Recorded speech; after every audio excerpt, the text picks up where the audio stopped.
What about Last Jamaal question. Bowman? President, Last comment question. on Congressman Jamaal Bowman that pulled the fire alarm in the Cannon building and disrupt the So voting? I think what Bowman, I don't know Bowman at all, but Jamaal Bowman, a congressman from New York, did something that was as bad or worse. You look at what's happening to the J6ers, and they're putting them in jail for years and years, and this guy pulled an alarm system. And to show you how corrupt they are, he then said when he got caught, he didn't know he was on tape. I mean, I don't know how you can be in the Capitol and not know it, especially after what happened. And he said, oh, he was trying to get into a door. He thought he was opening a door. There was a door 2 feet away.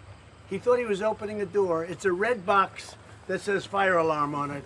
He thought he was opening it. This is the crap. And then they let him out because he's a Democrat, radical left lunatic.